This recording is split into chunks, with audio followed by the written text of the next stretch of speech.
I don't try to make it complicated. In fact, I try to make it so simple. My goal is not to become famous. My goal is not to sound complicated. My goal is not to confuse you. My goal is to explain to you what I've learned in such an easy way that you will actually understand it with your guts, even if you don't have scientific brain. So I divide all this information that I have to share in very simple pieces. And I would like to start with a very basic question, is what is life? Are you alive? Yes. How do you know that you're alive? You say because you're moving, but there are mechanical toys that are moving. So why do you know that you're alive? Can you think, forget about the books you read, just think for yourself and tell me, why do you think you're alive? Because I can breathe. Because you can breathe? Well, the vacuum cleaner is breathing too. Love, you feel love, that's very, very nice. I have intuition. You have intuition? Smile every day. A smile every day? There are smiling toys there. So why do we know we're alive? And where is life in your body? When you show that you're alive, where is exactly life in your body? Is it just in your nose or in your head or in your fingers or in the parts that are moving? Can you ask yourself, every single person, where is life in your body? Everywhere? Where everywhere? Well, did you read about this in a scientific book, or this is how you feel? What is that's pouring from our eyes, which they say it's the windows of soul? Why is that sometimes it is uncomfortable to look in somebody's eyes? And you can take a doll and look in doll's eyes for hours, you wouldn't feel no discomfort. But when you're looking in people's eyes, you definitely experience something, and sometimes it could be very, very dramatic. And you met a friend who you didn't see for a long time. Actually, you didn't want to see that friend, and you glanced at him and you just turned away because you didn't want him to notice that you glanced at him. But then he knows that he saw you right away. How do you know? And you can stand on the other side of the football field, and I look in your pupils and you look in mine. The pupils are as small as letters in the book. If I place the book on the other side of the football field, can you read the book? No. How do you know exactly that I'm looking right at you there? How do you know that I'm looking right at you? That's life in us. So what do you think? Is life important? Yes. Whatever has life in it is called living things, living matter. Whatever doesn't have life in it still has some vibration, but we call it non-living matter. I don't want to use the word dead matter, but not life. We've made out of life, and so we need life for us to keep being alive. And every single cell out of 35 trillion cells in our body has life in it. Actually, in Toronto at the Total Health, I took a picture of my entire body by using advanced Kirlian photography, and I figured out that my energy is actually bigger than me. It's just like this. And so this is all life in me. So every cell in our body has life in it. Now, in the soil, we have pieces of rocks and pieces of matter that is not alive. And then there is a layer of soil, and then there are plants. There are beautiful plants that have roots, and the roots reach for those pieces like calcium and nitrogen and silicon and iron. So they grab those pieces of minerals, and then they pull them, they suck them inside, and now as soon as it goes above the surface, then the sunshine touches it with its rays, and what scientists call photosynthesis happens. Well, I think it's a miracle of life happens when sun touches these minerals in this plants. This mineral instantly becomes alive. The birth happens. It's like ejaculation, just like this mineral that used to be dead and useless becomes alive. If you would be able to eat those minerals, that would be wonderful. But you cannot eat them. When you have osteoporosis, doctor cannot tell you, hey, go, get some marble in the mountains and crush it in your Vitamix blender and just begin eating it, and you'll have lots of calcium. No, you'll just have kidney stones, nothing else. So, but the kingdom of plants can do this for us. They transfer that into something our body could recognize. Now, in this plant, we have the same minerals, calcium and iron and silicon and you name it, magnesium. But then these ones have life in them, and our body could recognize them. When they get inside of our body, here you have a bone from your body, which has lots of calcium, but somewhere there is no calcium. And so this bone needs desperately some calcium. And then when you eat in that plant, that calcium, when it gets with the flow of your blood to your body can talk to it the same language. Think for a moment what has to happen in your body so that piece of plant has to become part of your bone. First of all, how will this calcium know where to go? Like you came to this church, there was a sign, you have to go into this room. How does this know? It doesn't have no brain. It doesn't have, we think, no intellect. How does this piece of calcium know to become part of your bone? Because it speaks the same language, because they have the same vibration that they recognize. It's like living creatures. It's like little humans, like little people. It's amazing. So whenever you need calcium somewhere and you eat high quality calcium there and it's live calcium, you rest assured that calcium will come directly where it's necessary most. Isn't that a miracle? That's a miracle. Now imagine that this napkin has lots of calcium in it because it's made from the wood. It does, only it's not live calcium. Do you think that if I'll put this napkin in there, in this hole in the bone, it could take a space of the calcium? Will it be able to talk the same language? No. When you open the door and your neighbors, your family, people who you know come to you, you say, oh, hi, come on in, right? And then suddenly there will be a stranger who doesn't speak your language, who is dressed differently than you. You don't recognize him. Who are you? Will you let him in? Answer. Will you let him in? You say, oh, come on in, be my guest. No. Somebody who looks very strange and very different, you will say, hey, I'll call police, get out of here. That's what your body does when you get in some not alive matter. So your body treats it as toxins. And now what do we beautiful humans so smart do? We grow precious organic fruits and vegetables, and then we take them and put them in a pot and boil and kill this life in them, and then we put it in our body and we believe that it's going to work just the same. Do you comprehend what I'm saying? Does it make sense? I think it's pretty simple that it's not the same. God, nature, universe created this order that things are there and there are so many of them, and then there are lots of plants covering the whole land except asphalt where we placed it, right? And then these plants are working for us. We don't have to pay for that. It's free. They just grab in those pieces of minerals and then they expose it to the sun, and then they turn them into alive elements that are vibrating with the same frequency, which is actually 12 megahertz per minute or per second, just like our body.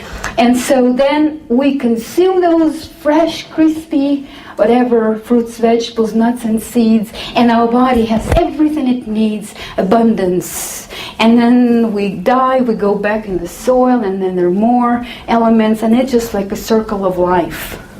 Okay? But we have created now different things. So this is just some basics about why raw food is so good, why it works, why it's better. It's something just to understand, because when I read the first book about enzymes, I had to use vocabulary like every 5 minutes. It was so complicated. Okay.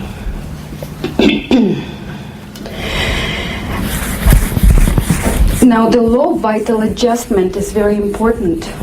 Every living thing is constantly adjusting to the environment. Every living thing is changing every moment according to the environment. That's why the frog has the color of the pond. That's why the snake has the color of what? Desert. And the hair, the rabbits in Canada change their fur twice a year. They're so fashionable. They go to such extent they shed twice a year to change the color of the fur, which takes lots of effort. Why they do that? Why do they do that? Camouflage. For what reason? Camouflage. For what reason? To survive. To survive. So the living thing's body is dedicated for you to survive. Your body is dedicated and it's changing constantly. If you're telling me that you're alive, then it means your body is changing constantly. Dr. Claude Bernard in France in beginning of last century, he made this experiment. He took the glass bell and he placed a live bird under this bell, and the bird survived for 4 hours, and then the bird died from lack of oxygen. Okay? He took another bird, 4 hours, and birds died from lack of oxygen. And then, listen attentively, he changed this experiment. He took fresh bird, just exactly the same, and after 1 hour, without changing the content of oxygen, he exchanged those birds. He replaced this bird with the fresh one. If you were listening attentively, how many hours this bird had to live there? Everybody answer, please. Did you understand? Do you want me to repeat? Okay. This one would stay 4, but after 1 hour he replaced it with a fresh bird. How long did this bird have to live? This bird dropped dead. He said, wow, it dropped dead. Can you think for a moment and make a discovery why this bird dropped dead? He wasn't adjusted. Because this bird was not adjusted for the lack of oxygen.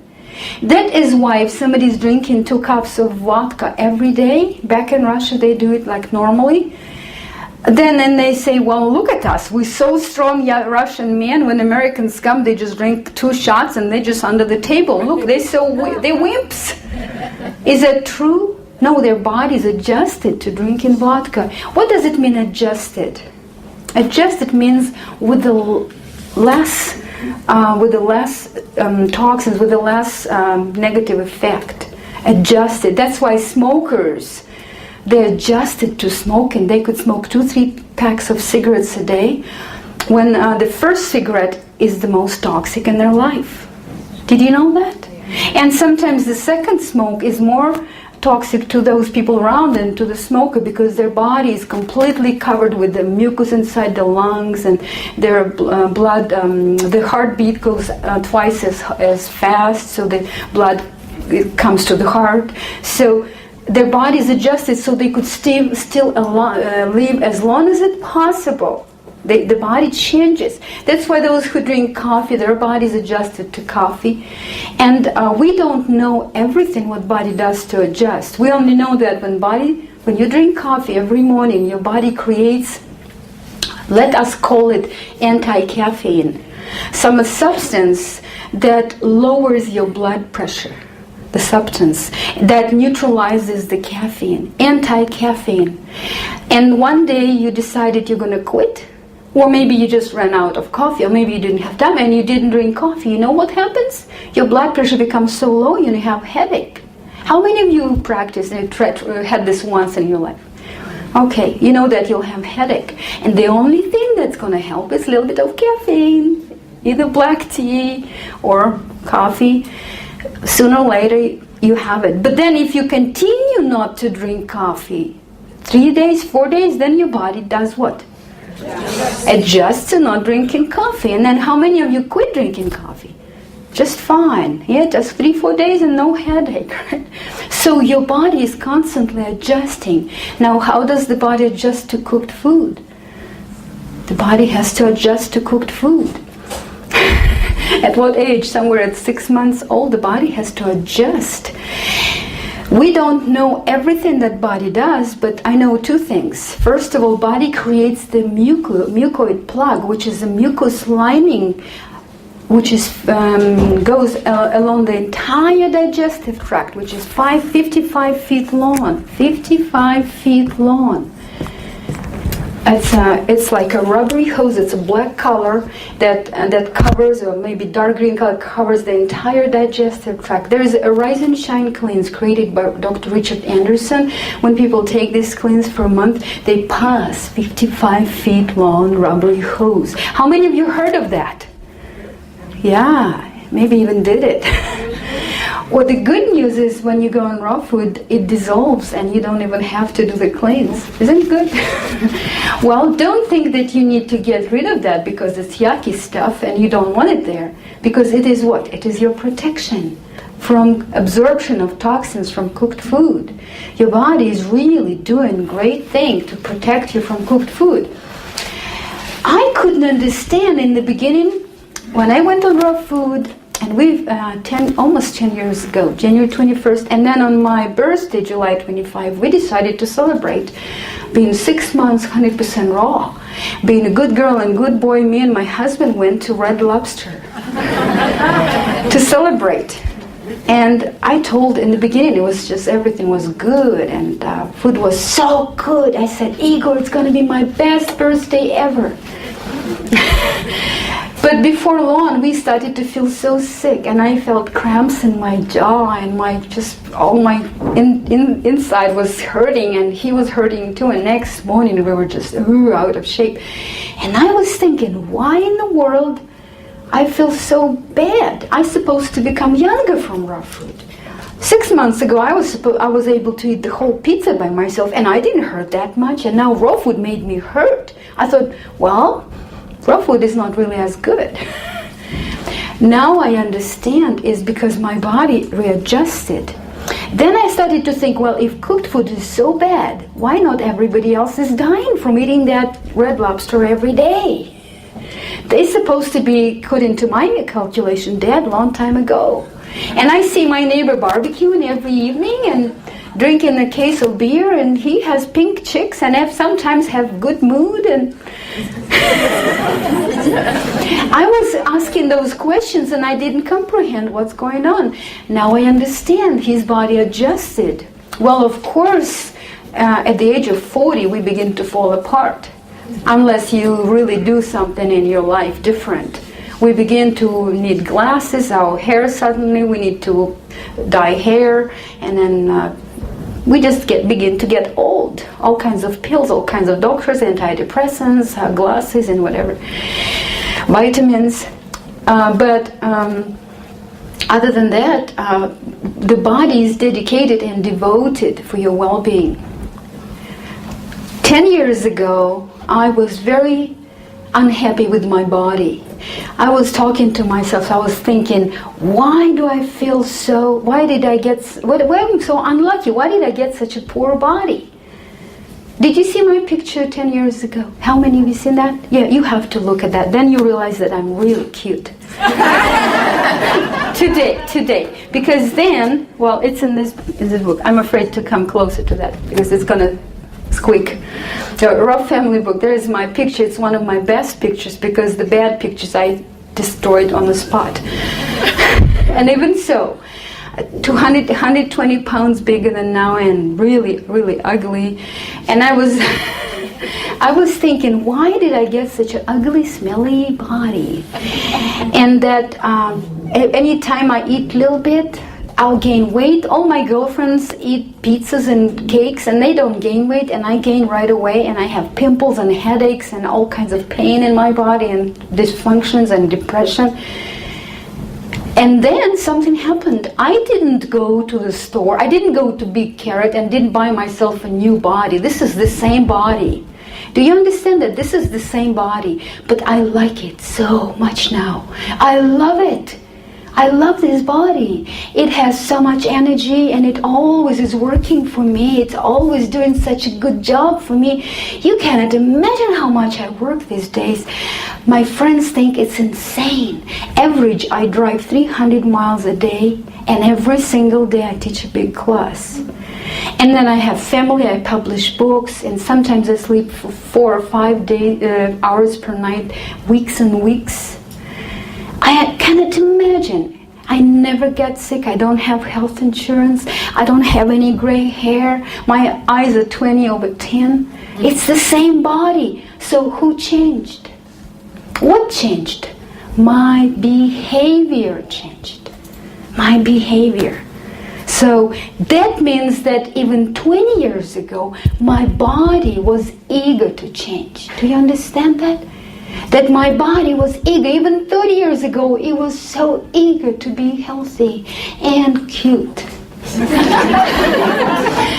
But who was on the way? What was on the way? My behavior. My body could not overcome the behavior that I performed. That means that your body is really devoted to you being very healthy and very beautiful and very happy. It's dedicated. Do you believe me? Who is on the way? What is on the way? You and your behavior. When you were born, you were all so cute babies. Remember your albums? Have you seen them? You were just so precious. And then you behaved certain way, you did certain things, and you started to become less cute and less cute and less cute. Do you think that you can continue do what you're doing and add some supplements and pills and tablets on top of it and experience difference, change? Tell me. No, you have to change your behavior. But you need to know how to change it. And I strongly believe that we need to change it towards natural, because there is an order in nature. And I see that the closer I go there, the better my body serves me.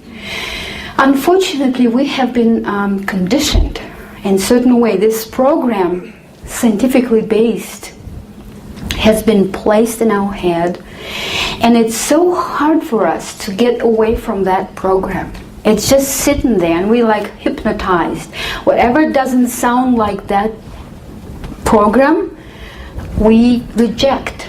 So let us try today, forget about that program and be very radical. Let this be our radical day.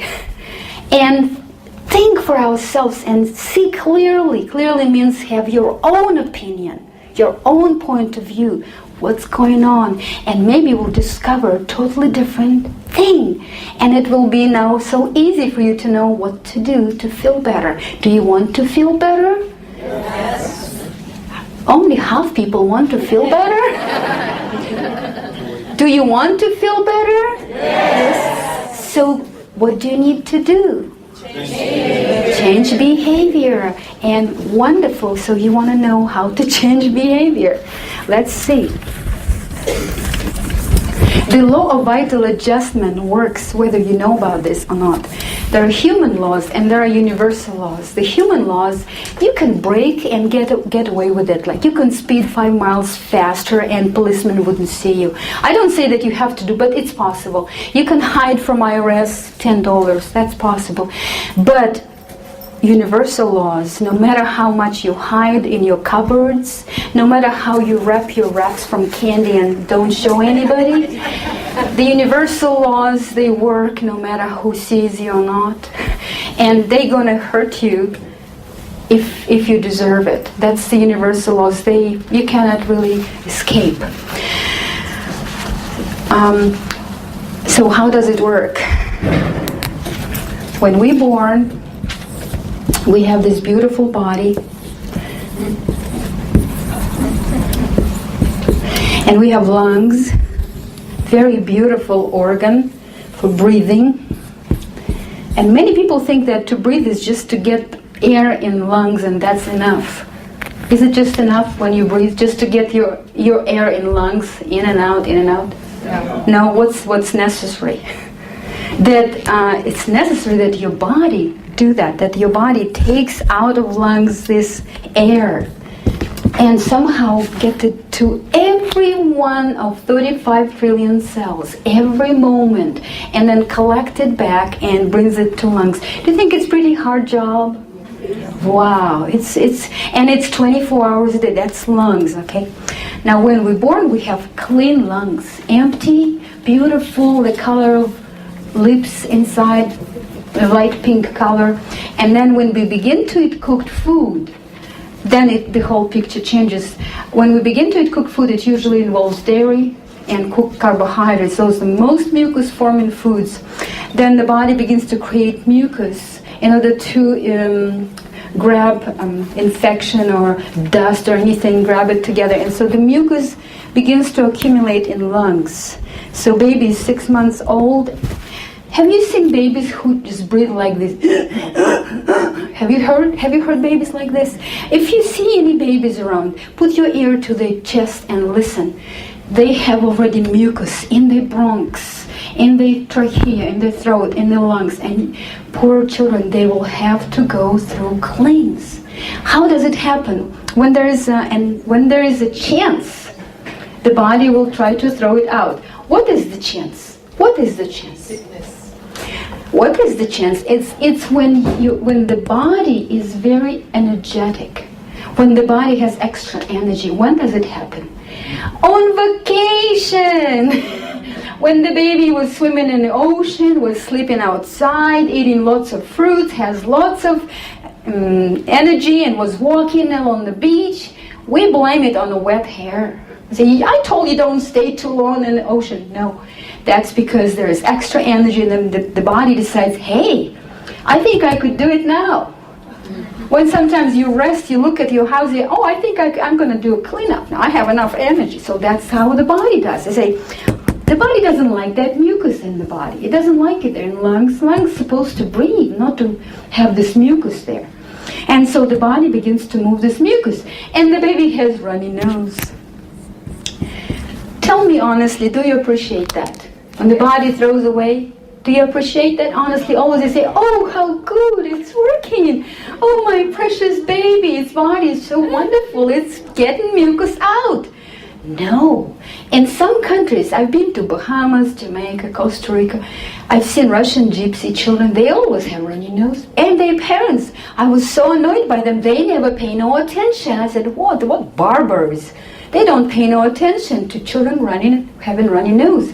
In our civilized world, we wipe it out. We take it to a doctor, and the doctor prescribes nose drops. What is nose drops? Is it something so valuable that you'll pour it on your salad? Something you'll feed your baby with a spoon as much as you can because they baby nose drops deficient, or what? What is that? And why we agree to let doctors do that to our babies? Do we really not care? Okay, what does the nose drops do? They distract the attention of the body. They create a havoc, and the body says, hey, forget about the lungs. That could wait another year. Let's take care of taking out the nose drops out of the body, because it's going to stay there as toxin forever. So let's take it now. And so no nose drop, no runny nose. And then we give flowers to the doctor. Say, thank you, doctor, it worked. He doesn't have runny nose. We don't understand. We have this program that's normal, not to have runny nose. Now, in lungs, we have mucus accumulating there. Then the baby will have white, pale color of the skin, because mucus will be transported to the layer under the skin. Now the baby will kind of have it in sinuses now, and in the forehead, and the baby will become irritable. Have you seen those babies who are so kind of pale and pastry, and they really kind of irritated there? They have so much mucus. One day the body will put together all efforts and create high fever. Do we celebrate when we have high fever? High fever is a good thing. The body puts a great effort in creating high fever. Do you know why body does high fever? Because that high fever the enzymes in the body, those are catalysts of energy, they work twice as fast. It's like you have double amount of enzymes. It's so beneficial. All the bacteria, the bad and pathogenic bacteria, is destroyed at high fever. Now, when body has high fever, it says, hey, don't eat, please. Eating will take so much more energy from me. And the body creates no eating condition, no appetite condition. It covers the tongue with the white coating that makes the food not tasty. Do you remember that? The nose is stuffed so you cannot smell the food. The eyelids are so heavy and so painful that you cannot see the food. The body wants you to close your eyes and rest. The tonsils are so enlarged that you cannot swallow the food. Do we cooperate with the body? Do we listen? When the body says, please don't eat anything, even an apple, here comes grandmother with a chicken soup. It's in America. In Russia, grandmother comes with a boiled milk with butter and honey in it. In Europe, they come with a hot wine or something. So in every country they have, I don't know what they come up with different countries. I think we could have a contest here and everybody will be telling what people treat their loved ones when they have high fever. They're usually very heavy, toxic stuff. So what will body reaction will be to that chicken soup? Thrown up? The body says, oh no, oh please. What if body doesn't have that spare energy to throw up? Then the complication will happen. The complications. Have you heard of complications when people have high fever? They say that happens because of high fever, the complications. Actually, complications happen because people eat when they have high fever. And they say high fever is so dangerous. You have to put it down, otherwise you could die. No. You cannot die from high fever. You can die if you don't cooperate with your body. If you do something opposite what your body wants. Now we don't listen to the body. For example, do you remember when you had high fever? You were feeling cold, hot, fluctuating, cold, hot. So you'll take off your covers, you put on the covers, you put. Do you remember that? You remember that? So your children feel the same way because the body, when it wants to regulate certain level of temperature, and it lets you know. It's very friendly. It says, I'm hot, uncover. Now I'm cold, I'm shivering, cover back. When we have children in bed, they say, Mom, I'm hot. They say, no, honey, you have to keep the covers on. We force them, and they develop seizures. Because they become too hot, body begins to try to get covers off. What's wrong with the covers? They just don't come, so big body develops seizures. My son, when he was 1 year old, he once had seizures when he had high fever. And I called ambulance and I said, oh, this is a sign of meningitis. We're going to come and give him prednisolone shot. And I called my pediatrician, and she was a very old woman, 60 years. She was ready to go on retirement, and I was so lucky. She called me, she said, Victoria, do you have too many blankets on your son? I said, oh, yeah, I have 3 thick blankets. She said, instantly put him in a lukewarm shower. Put him in your lap so he doesn't get scared of cold water. So I did, and his seizures stopped. When the ambulance came, they were so angry at me. They said, let's give him shot anyways, since we came.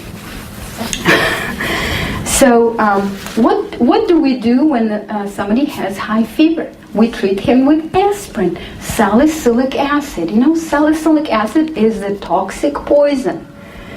The witches in 15th century, they were using it to poison people to death. Salicylic acid. And you know how bad it is for your body, your precious body that is dedicated to you, devoted? So we treat it with aspirin. This aspirin stays in your body, almost impossible to get it out. It stays in your body for the rest of your life, and as a result of that, you cannot develop high fever anymore. Just remember, when you were 5 years old or 4 years old, you had very high, good quality fever. If you were treated with aspirin, since then you never had high fever anymore. You had low fever. Your body cannot go any further because it's like chains on your body's organs. Do you understand what I'm saying? Is it true that when you had high fever, you treated with aspirin, you cannot have high fever anymore? Do you remember that? Anybody? Right? Yes. The good news is that if you go on raw food, the aspirin will leave your body. And your body will become normal and you'll get your high fever back. Everybody in my family had high fever. It was wonderful. Because, you know why it was wonderful? Because when I was treated, when I had high fever when I was a child, it usually would take a week, sometimes longer.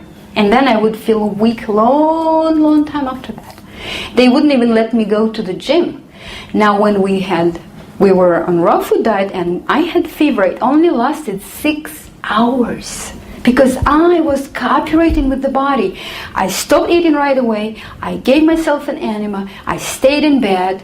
I took cold showers when I felt too hot or something. And within 6 hours, you know what happened? I felt better than before.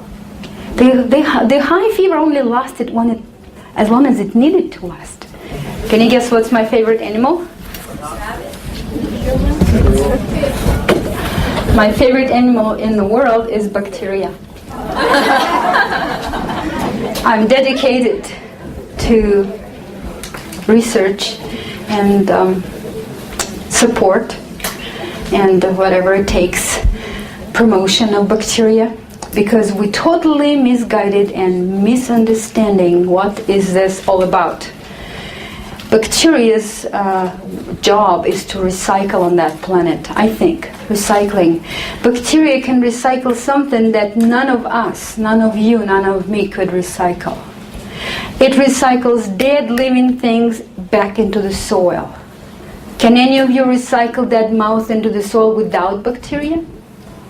You can recycle plastic into plastic. I can recycle paper into paper. But nobody could recycle anything living, dead living thing into the soil, because that's bacteria's job. That's what it is. And it's very important because without bacteria, we won't have any soil. And without soil, we cannot live. We cannot live on that planet. Do you agree with that? Yes. So it's very important to have soil. Why do we need soil? Because we grow things. We grow our food. Our most important food grows from the soil. Whoever created bacteria, the creator was genius and brilliant, because bacteria is small and large, or we could say smallest and largest at the same time. Isn't it amazing? Bacteria is smaller than any living cell, and it will get inside your body without causing any disturbance. And it doesn't even need a couple to multiply. And bacteria could multiply to any size instantly. Isn't it great? Doesn't matter if there will be 10 chickens or 1,000 of elephants, there will always be enough bacteria instantly. Or maybe the elephants will be waiting 7 days per elephant, and then those will be laying there untouched, not rotting, waiting when there will be enough bacteria. Have you heard of anything like that? There will be always plenty of bacteria.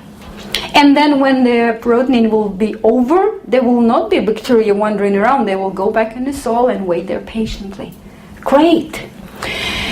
Another interesting thing I discovered, that bacteria can never destroy anything that is still alive. Bacteria is not interested into living things. Example, redwood trees. How long do they live? They live up to 3,000 years. Their roots are in the soil, covered with bacteria, unprotected, never rot, until the tree dies. 3,000 years. Some of those were planted before Jesus Christ was born. And bacteria doesn't dare to touch them. What does it tell us? That bacteria is not really interested in human flesh. How did it happen that we became so afraid of bacteria? I imagine that one day Louis Pasteur got for birthday a little telescope or something, microscope, and he was just playing with it thinking, what should I do with it? And then he figured out, I'm going to make some research. It was a long time ago. So he took some healthy tissue and some sick tissue, and he just looked in his microscope, and wow, he noticed that in the sick tissue there are some kind of rods and some hooks, some kind of bugs moving. And he decided instantly, wow, this is them who cause sickness. Well, how logic is that? Have you ever seen the fire? Have you ever seen fire in your life? Was the fire truck next to it? Have the fire truck been there? Always? I bet they caused the fire. Wherever I go, folks, there is fire, the fire truck is right next to it. I bet fire trucks cause the fire because they're always where the fire is.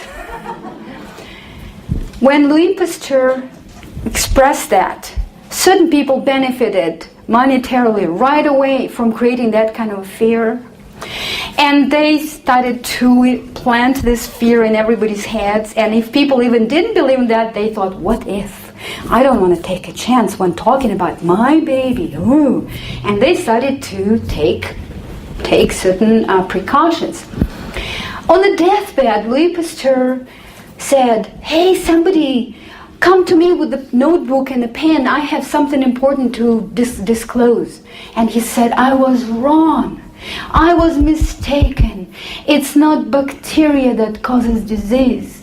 It is the disease that attracts bacteria. And you know what? That's been protocoled and that's been published. But the fear already has been planted. And the fear is so hard to get out of the brain. Because when it's fear, it paralyzes us. It directs us into different direction. And we cannot really just trust. We cannot just say, hey. And where did it go? It went now so far away. Today we're totally confused. Today we don't see the real enemy. But we're still afraid of bacteria. So let me be brave and bring some light to that matter. Today we confused bacteria and chemicals. We're not afraid of chemicals. We're paranoid, afraid of bacteria. I am afraid of chemicals. And I have another question for you. Do you think bacteria, when it's rotting, smells bad? Do you think it smells bad? Honestly, what do you think? It smells bad? Please answer. Yes. Have you been to the forest? Yes. Does it smell bad in the forest? No. Does anybody rake leaves in the forest every fall? No. Are there any bathrooms in the forest? No. Are there any cemeteries in the forest? So all these millions of animals die right there, and birds and snakes and insects and all of those moles and mooses and everybody die there, and nobody rakes leaves and nobody goes to the bathroom. Everybody's just doing it, and mooses and everyone just right there, and it still smells good because the rotten actually doesn't smell very bad. It actually smells like sour, okay? Or just, it's like sweet. Where does it smell bad? It smells bad in the civilization. Why it does smell bad? I started to brainstorm and I started to make research, and I figured out in 1800 humans took crude oil and they divided it into about 80 chemicals. Until then, everything that existed on this planet was created by Creator, by universe, by whatever you believe it, by nature. It was all natural. And it was all biodegradable. Do you agree with that? Yes. And then we took crude oil and we divided it into about 80 different chemicals. Today, just from crude oil, we make 83,000 chemicals. 83,000 different names that are not biodegradable, that cannot be recycled by bacteria, that cannot be anyhow go back into soil and become part of the earth, that we use, that we absolutely need in our life. And poor bacteria, when it's so dedicated and it tries to recycle this unrecyclable stuff like styrofoam, glass, plastic, metal, you name it, it mutates. It mutates. The precious, just normal, good bacteria mutates, and it turns into a totally different one, which is very pathogenic bacteria. So who creates pathogenic bacteria? By millions, by zillions. Us, when we enjoy this civilization. Now I want to ask you, how many chemicals do you have under your sink in your house? Just one? Maybe just two? Many. Where do all these chemicals go after we use them? Where do they all go? Don't we know that everything is connected on this planet?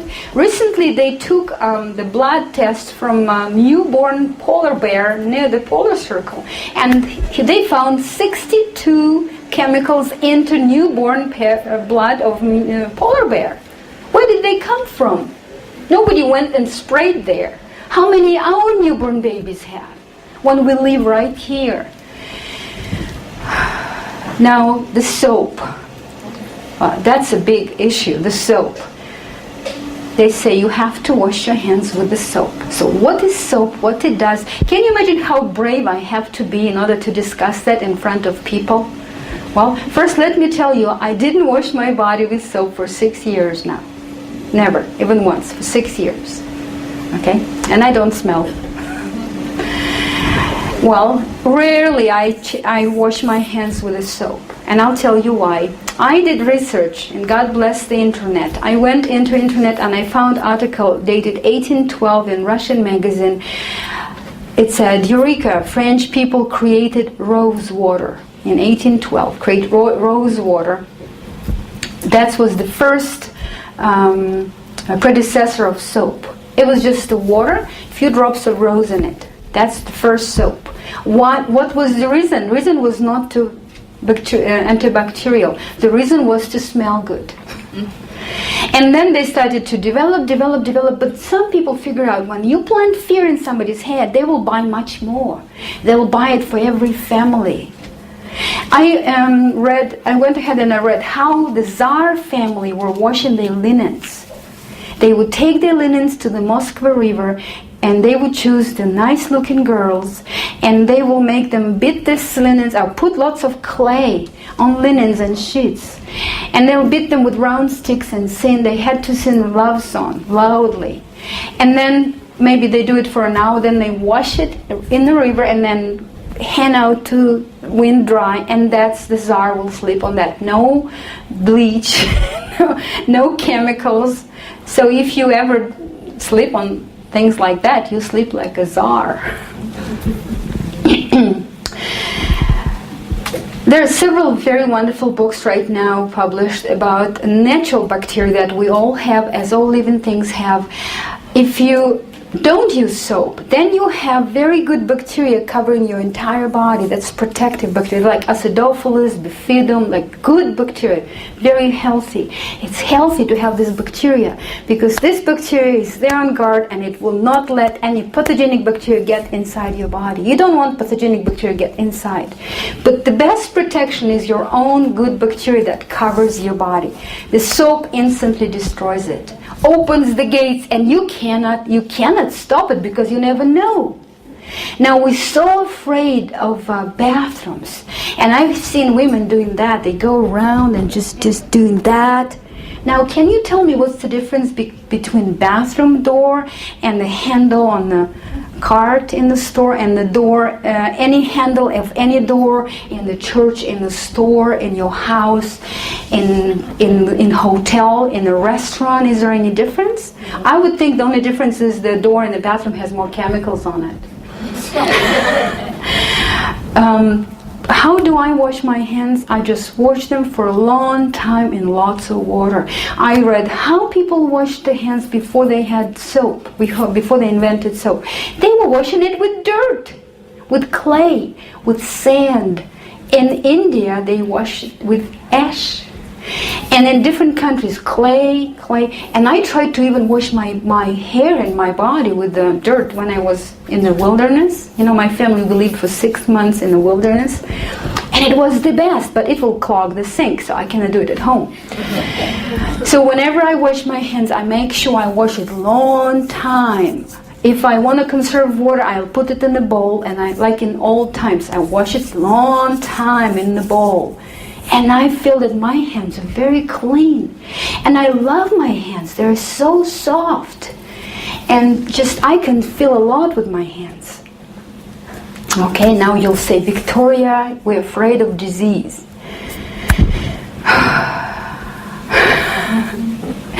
I believe that when you stay raw, the bacteria and parasites will leave your body, as they did leave my body and my children's body and my husband's body, because we did tests on parasites. Actually, I'm going to publish the test, our test, that we don't have no parasites. We don't have no sign of parasites. And before, when we went on when we were eating cooked food, we did Hilda Clark 10-day cleanse. We went to Hannah Kruger and we bought all these things, and we did 10-day parasite cleanse, and including our dog and cat, and we still have parasites. After 10 days, we still have parasites. And now, after so many years eating raw food, we don't have parasites. Not only parasites, the mosquitoes don't bite us. We went to Minnesota, where mosquito is a state bird. They have so many mosquitoes, all kinds of mosquitoes, and we spent so many days in boundary waters, and none of us had even a single bite. And then I talked to hunters. I tried to get any information I can, because it makes total sense for me, but it's so hard to explain to others. So I went and I spoke to hunters. I said, tell me about parasites in animals.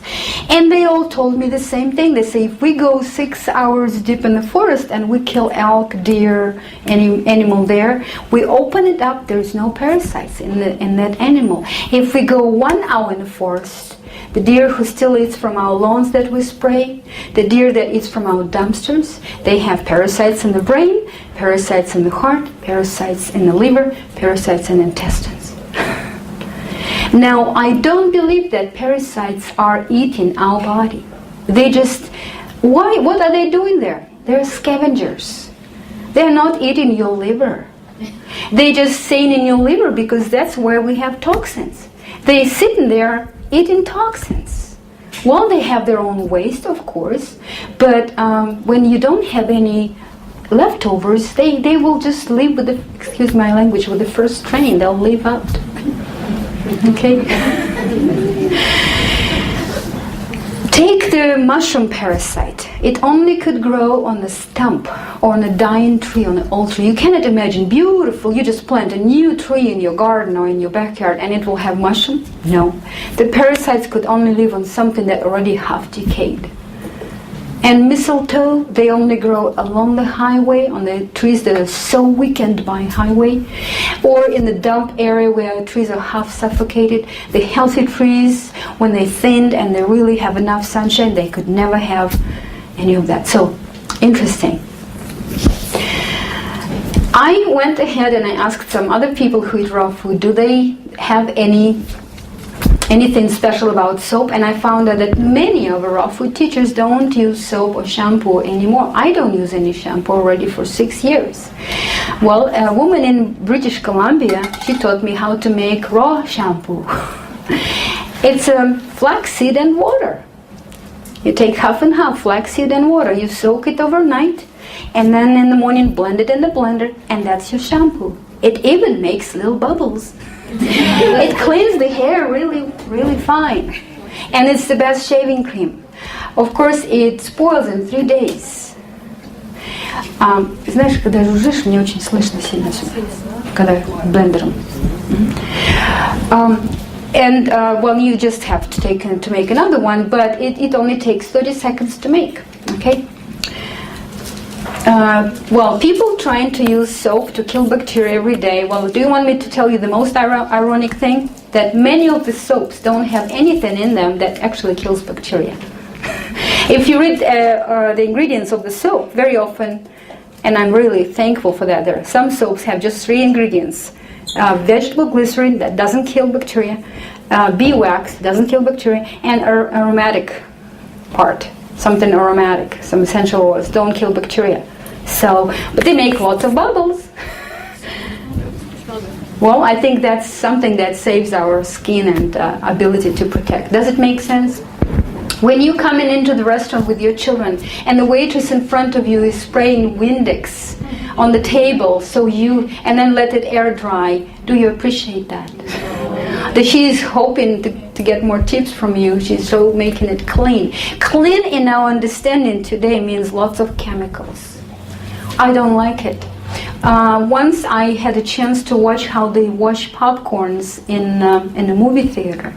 And in that movie theater, they didn't even take popcorn leftovers from it.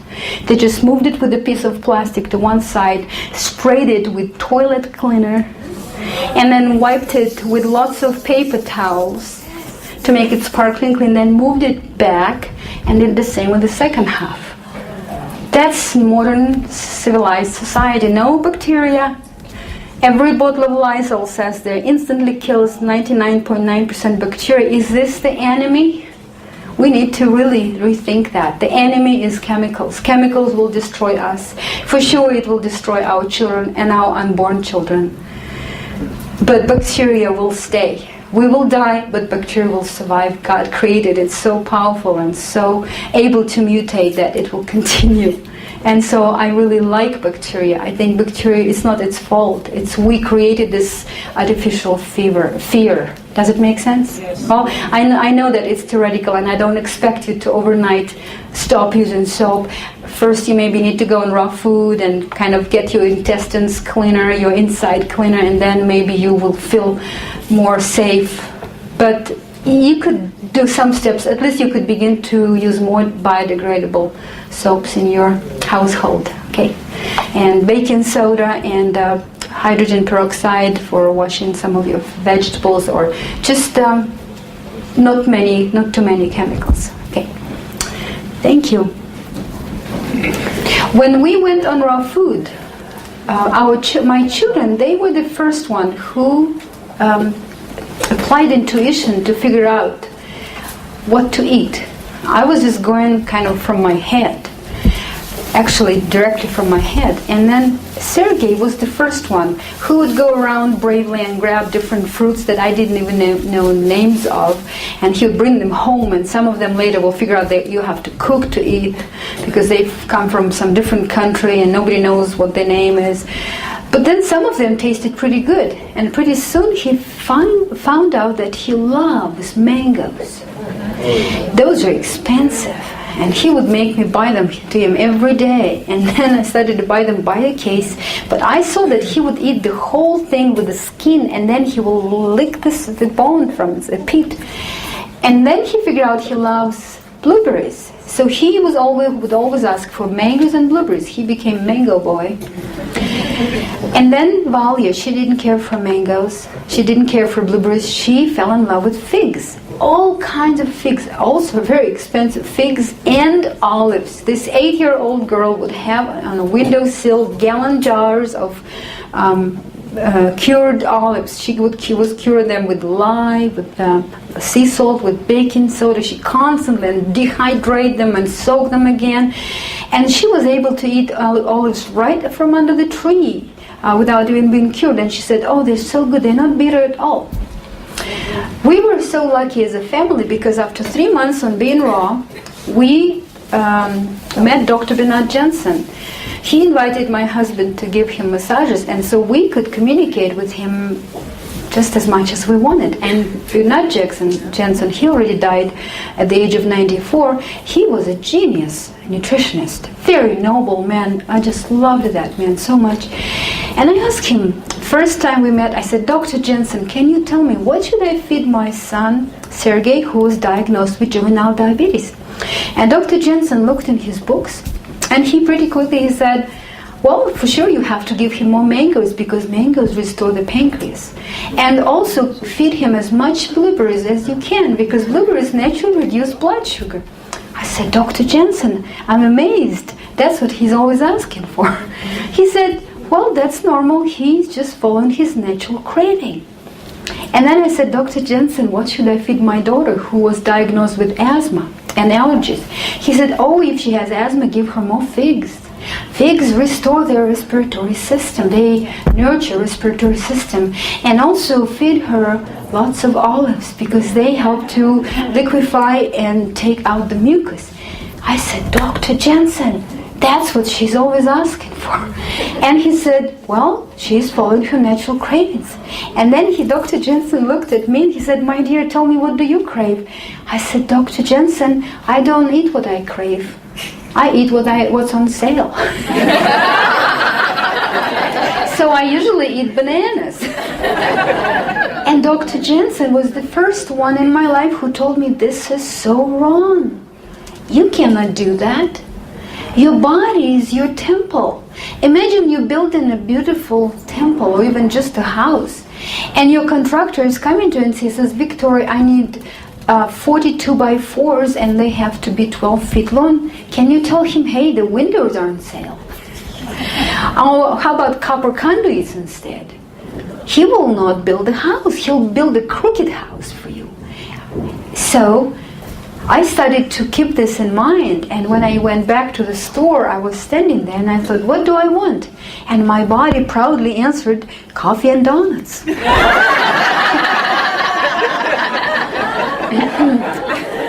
Well, and then it took me years before I really figured out what to eat. It took me years because I was not properly educated when I was a child. Now I know that whatever is addictive, which is cooked food, is all addictive, and we'll talk about this in our second part of the day today. But cooked food, I know, is addictive, and whatever is addictive wants to come back. It pushes out everything else. If we have $2 and we could buy donut or just a croissant, or we could buy mango, we would always choose croissant because it will satisfy addiction. Mango will not satisfy addiction. You cannot be addicted to mangoes or cucumbers or bananas. So the first rule is to keep addiction out of the picture. If you stay 100% raw, then addiction is out of the picture, and in magic time, 2 months, usually it's 60 days, when we stop feeling craving for addiction, for addictive substance, we begin to crave from the frame of raw food. We suddenly begin to crave things that are legal to eat on raw food diet. And I've seen people who begin to crave very interesting things, weird things sometimes, like dandelions and cilantro and some kind of roots. However, very often people don't know what they crave. And most often people don't know what they crave. They just are suffering from this craving and they don't have no idea what they want. Did it ever happen to you? That you crave something? Our brain is complicated. It has analytical part, and it also has a reactive brain, which is like on a level of impulses, level of instincts, reflexes. So this reactive brain memorized that the food comes from the fridge. And when you crave something, and you cannot figure out what you want, so this reactive brain sends you the urge to go and check in the fridge. Well, that's where food comes from, and then we begin to fall, just like dogs, when you feed them from the same shelf, they keep barking at that shelf. So we keep going to the fridge and open, and we're searching and searching for something there. We don't know what. If you stop and say, hey, what do you search for? You don't know. As if you don't know what is there, as if you were not the one who put it there. Our children do the same thing. And we tell them, hey, stop defrosting the fridge. Go play, you just ate, you're not hungry. But they keep going and just looking for something. Have you noticed that? We have not been properly educated, introduced to the foods. If we were educated properly, then our parents will begin to introduce the best foods to us, the whole variety, just when our teeth are well developed, which is age of 3 and 4. They will begin to introduce to us 12 or more kinds of seeds, including pumpkin seeds, sunflower seeds, sesame seeds, poppy seeds, different seeds, quinoa and stuff, and 18 different kinds of nuts, not only almonds and walnuts, but hazelnuts, Brazil nuts, and macadamia, all kinds of nuts, 200 or more different vegetables, and 300 or more different fruits. Unfortunately, we introduced to our children 200 different candy, 25 kinds of cereal, and 15 kinds of bubble gum, and 3 kinds of pizza or more, but not the right things. So how do we introduce those things to our children? We take, for example, little Elaine was 3 years old, and mother comes to her and says, Elaine, give me your little palm. Yeah, and I put in her palm 5 pumpkin seeds, and they're raw, and I say, hey baby, eat them, chew them thoroughly, and they're not roasted and salted, they're raw, and I prefer that Elaine stays hungry at that time. She was hungry. And then she will chew those pumpkin seeds, and what will happen? Her brain will process the information. Hey, we got very high quality zinc from that source. And in her memory, in her basic memory, there will be this connection. Pumpkin seeds, zinc. And then she will never have bristle nails in her whole life. Whenever she'll need zinc, she'll look at her green wallpaper and it'll look like pumpkins to her.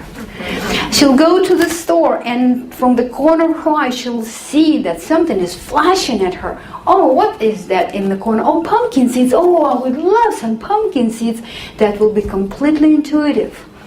And they will say, well, it's not on sale. Maybe you wait a month. She says, no, I want it now, no matter what it costs. And then you would always know exactly what you need to eat. That's how animals introduce the food to the cubs, to the little ones in the wilderness. At the proper time, when they're hungry, they introduce different variety. When you will have all this rainbow of different elements available and memory of it in your head, then you can survive anywhere in the world. You can go to one country, to another, Africa, India, you can go north, you can go to Iceland, you'll find what to eat everywhere. We started to do this later, like my children, they did it when they were 8 and 9, and I started to do it when I was already in my 40s. And it took me years, maybe 2-3 years, before I was able to tell exactly what I need to eat. Today I know exactly what I need. Like yesterday I craved 2 kinds of sprouts, sunflower sprouts and buckwheat sprouts. And I was so lucky when I came to Super Sprouts yesterday, because I just put away all the shame and I just told to the owner, I say, I would like some sprouts because I've just been craving them for 2 days. And they gave me sprouts, and on the way back home I was munching them and they were delicious. And I always know exactly what I want. When I want strawberries, I will go and I get myself strawberries. And another thing I noticed, if I eat what I crave, I eat a lot less. If I crave raspberries, I'll eat this box of raspberries, and that will satisfy me for a day. If I eat what I'm not craving, I'll eat and eat and eat and eat, and still I'll feel hungry, not satisfied. And the same with my husband. And I noticed that we all crave different things. For example, Sergey, he loves bean sprout mix. He would eat it like every other day, almost around the year. It's something he needs there, he can use there. He could just eat it plain. He doesn't put anything on it. He just puts them and then he says, oh, why is that so good? I don't like bean sprouts. You can pay me money and say eat, and I won't eat them. Valia, she doesn't love bean sprouts much. You look at him like kind of, he makes it look so tasty, but she'll try them. She says, no. She eats something else. She likes bitter stuff. Like I like bitter stuff. She likes endive and escarole and frizzy. When you will introduce yourself to 100 different vegetables, you'll know what I'm talking about. Or radicchio is not bitter. And that serves us. I will tell you one story. When 2 winters ago, Sergey broke his clavicle. Of course, I was teaching 600 miles away in Seattle. And he landed on his clavicle on the marble, sharp rock covered with puffy snow, crack, and he just was, and his shoulder suddenly became here. And he said the first thing he wanted, he said, suddenly my lips became so dry and I wanted wheatgrass juice. Well, he never particularly liked that drink. He knew that it's good for him and he tried it, and he was even growing wheatgrass, but he never would just go for it. And this moment he dreamed about wheatgrass juice. He said, I suddenly felt like I could just drink like a big coffee mug of it. And the first thing he did when he was taken home, he sent Valia to the store. He said, take all our petty cash and go to the local health store and buy, like, here's a quarter jar, just as much as you could buy for that. And they said, take all the pulp also. And when she brought it home, do you know what he did? He was squishing it in his mouth, and he said, oh, this is so sweet, this is so good. He drank it all and he put it on his wand, and he just put all this pulp in there. The next thing he craved was sesame milk. Interesting that he didn't want anything else. He completely didn't want to eat. He just wanted to drink, and then he wanted to drink sesame milk. Valya was complaining to me. She said, he's been exploiting me. He made me to make him a pitcher of sesame milk every couple hours, and he was just drinking it like crazy. When I returned home in 2 days, I was horrified by the big ball he developed on his clavicle. And I thought, it's a tumor. And I took him to the doctor, to emergency. And it was the same doctor who took him in 2 days ago. And the doctor said, oh wow, what a miraculous healing is going on. There's a medical doctor said that. I said, what do you mean healing? Look at this, it's like an orange size. It's the size of an orange. He said, that's a natural cast that body creates. He says that usually it's the size of a tennis ball. It's a small ping pong ball. That's calcification. It happens temporarily, and after maybe 2-3 months, then it dissolves completely. That's how nature heals this casts, broken bones. Because there are some parts of our body we couldn't put cast on, so clavicle is one of them. And he said, I see that he developed such a big one in 2 days. He says, it's unbelievable. And then when he was just taken by emergency, they told him, by ambulance, they told him that he will have to wear braces for 6 months, that he will have to forget about snowboarding for this winter, he won't be able to take shower for like 4 to 6 weeks, he won't be able to move his arms for 12 weeks, and they told him he'll have to take painkillers. He didn't do any of that. In 4 weeks, he was swinging on a rope in Hawaii when we were doing our next class. In 4 weeks. So this cast, it was because he was craving calcium. Sesame milk has lots of calcium. The doctor also says that usually when people have broken bones, they lose teeth because the calcium is drawn from different bones to the sick part of the body where the healing is going on. And because he was craving wheatgrass juice and sesame milk for several days, he had plenty of calcium, and none of his bones suffered from leaking calcium. So isn't it wonderful? Wouldn't we all want to have that kind of health insurance? I want to remind you and emphasize that our body never makes mistakes. We've been programmed to believe that we have to manage our body, we have to order what to do, we have to take charge of the body. I don't believe so. I think body is miraculous. It has a very high intellect, and it has wisdom, and it never makes mistakes. If you don't believe me, let's make an example. I quickly run around and poke everybody in everybody's left eye with my finger, and we'll see which eyelid will blink, left or right. And we'll see if it could be possible. Can you imagine that I'll poke in the right eye and the left eye will blink? Can that be possible? No. The correct eyelid will blink without you even thinking about this. How does the body know? Can you answer that question? How does the body know? It knows everything it needs to know. We think that we have to do something to the body. We should respect it. It lived on this planet for so many millions of years. It knows everything the best. The only thing we could do is we could cooperate or we could go against it. Which one would you like? Which one would you choose? Do you want to cooperate with your body? So do it. Cooperate with your body. And when you feel tired, rest. When you feel sleepy, sleep. When you feel thirsty, drink. When you feel full, stop eating. When your body feels like walking and stretching, walk. When your feet are in pain from high heels, throw those high heels away, recycle them. And so on and so forth. Cooperate with your body. And try to figure out what your body likes, what it doesn't like. Does your body like makeup on your face?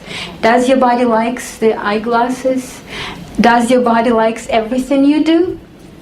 Thomas Quackenbush, he made an experiment in Florida. He took 100 volunteers and he said 50 people took dark glasses on, 50 didn't, and he placed them on the shore, on the beach, and he was measuring what kind of a sunburn they will have.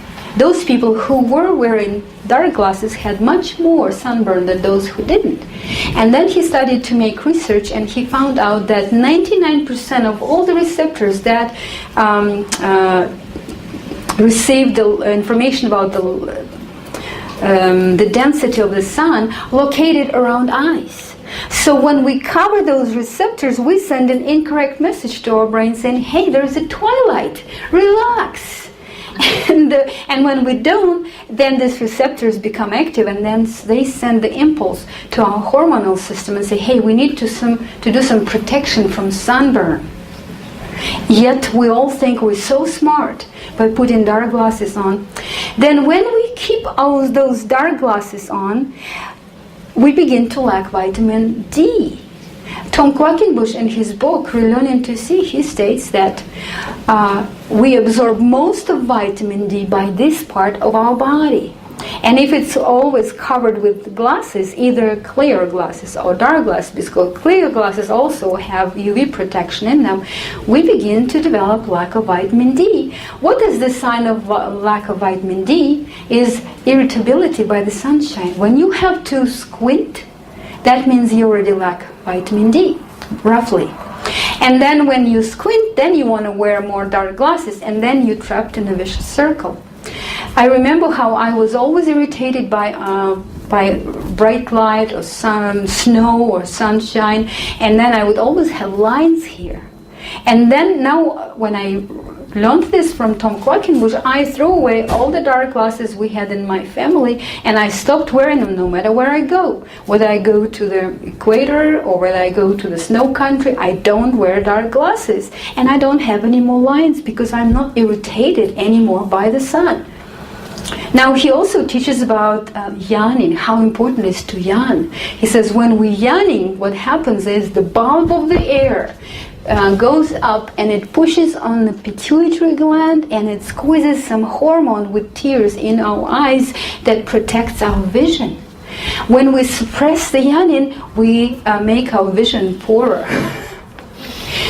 Everything that body does, it does so perfect. We think we're so smart, and we constantly interfere with the body. We doesn't let it be healthy.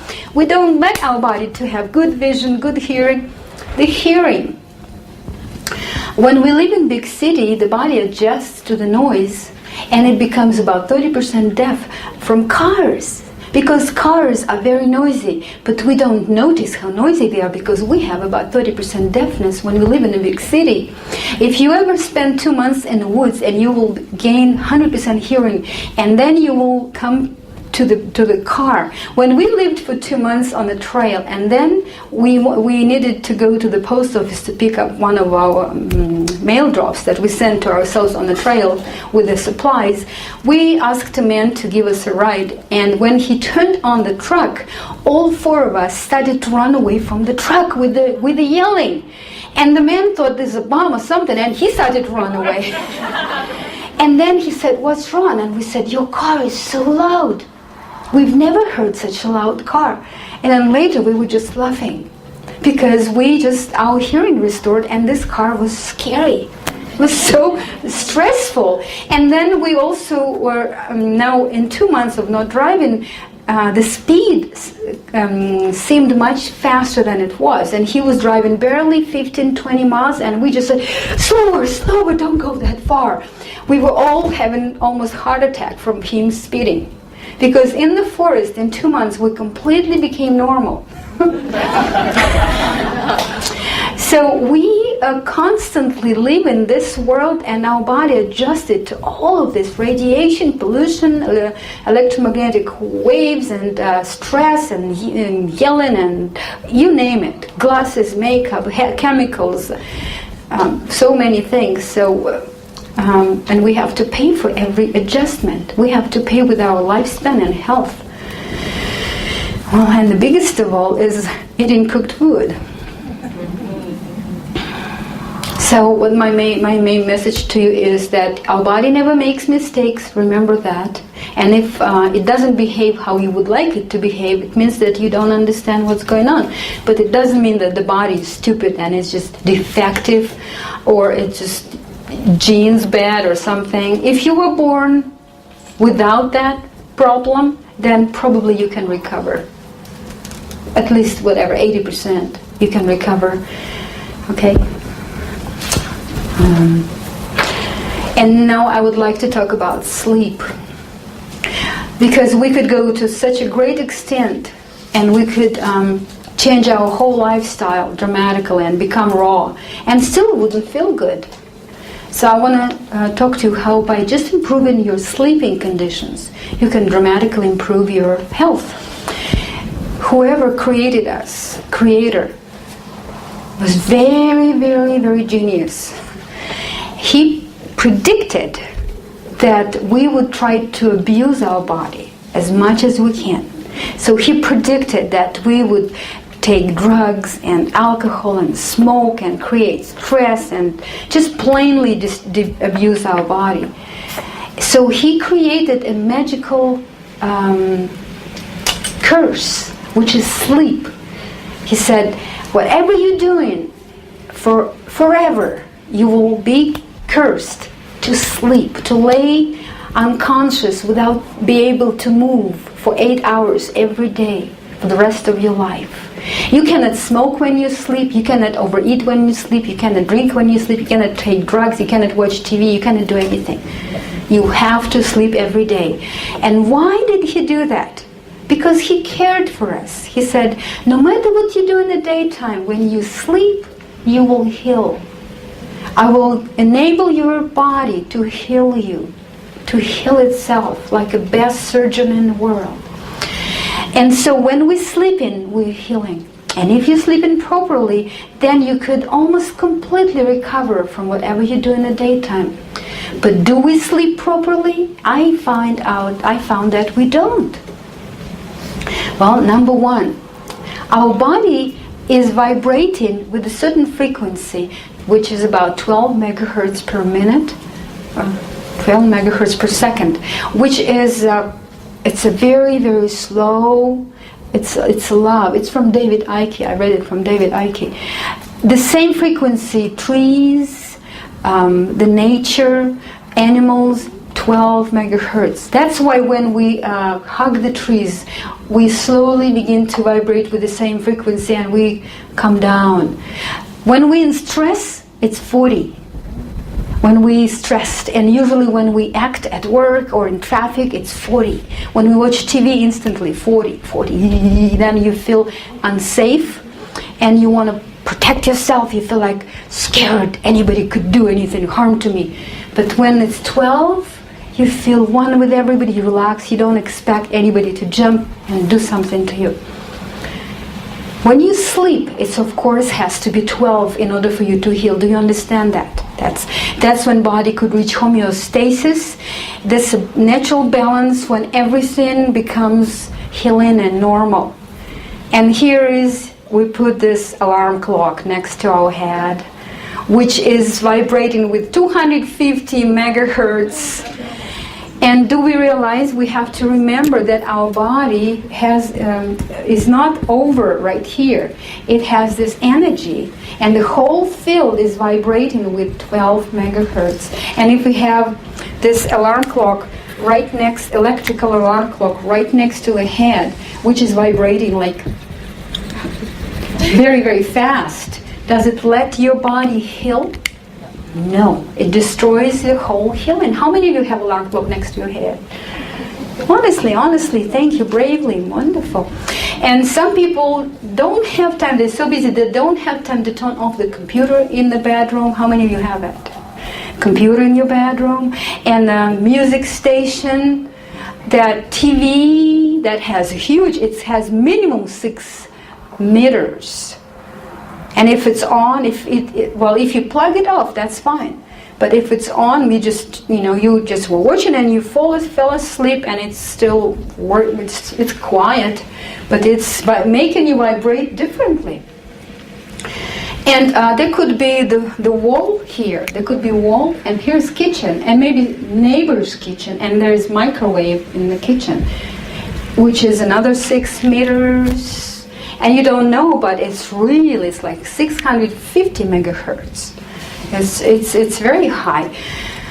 So you need to come home and research in your bedroom and what's on the other side of the wall, what's going on, that you really don't have any electrical features working when you're sleeping. That's number one. That's easy to do. Okay, number two, we need to have fresh air. When God created Earth, there were 55% of oxygen in the air. According to Elizabeth Baker, 55% of the air was oxygen. How much do we have today? 12 to 19. It's depending where you live, in the city, in the country. In the bedroom, it is 6. Do you know why? 6% of oxygen in the bedroom? Because we're very, very busy and we don't have time to open the window. And for 8 hours or 9 hours or 10 hours, we breathe in the same air, in and out, and finally, do you understand that when there is lack of oxygen in the body, then normal cells transform into cancer cells? And do you understand when there is abundance of oxygen, then cancer cells, they die and the body grows more normal cells? Oxygen is directly connected to our well-being and not to having cancer. Even Rockefeller knew that in 1900. And in 1800. So oxygen is very important. When I learned that about oxygen, when I read that book, I just started, I said, Igor, what can we do about this? And he said, I'm thinking about also. I'm so lucky we're just the same people with him. So we decided to build some structure, and he built something between gazebo and shed outside. And in Oregon, we have 6 months of raining. It just has opening under the roof and a big window and a big door, and since then, whole family, we sleep outside, and we don't have no electricity in that. And my sleep improved right away. It's wonderful. We try, whenever we travel, we try to sleep outside. Day before yesterday, we were sleeping at Lorena's house outside, and then it started to mist in the morning. We just pulled the tarp over our heads, and we were just sleeping inside of this den, Igor and I. Okay, number 3. Don't eat right before you go to bed, because your digestive organs, they do 2 big jobs, digestion and evacuation. They cannot do those 2 in the same time. They do digestion first and then evacuation second, and both of them take several hours, especially if you eat something heavy like nuts, or if you eat potato or meat or any of the cooked food. It takes much longer to digest. For example, you eat something at 10 o'clock in the evening that takes to digest 4 to 6 hours. Then at 2 or 3 in the morning, your body begins to evacuate, and then so your organs don't have a chance to rest.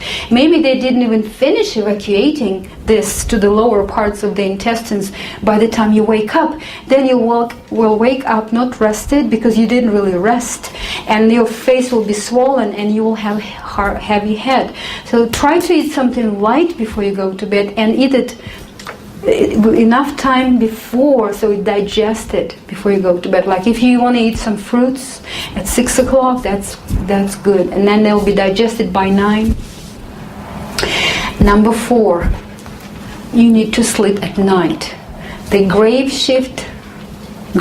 shift is really deadly. Do you call it this in Canada, graveyard shifts? Even if they pay 100 times more, they're still very deadly, because all our organs, they work certain time of the day or certain time of the night, certain time. For example, I only remember that pancreas is the organ that pumps adrenaline for us to function. The adrenals, they shut off at 11 p.m. and they stay closed until 1. That is why at 11 p.m. approximately, no matter what you do, you begin to feel so sleepy. Your eyes just close. Even if you're driving or reading, your body really telling you, cooperate with it. It's telling you, hey, now I need to sleep.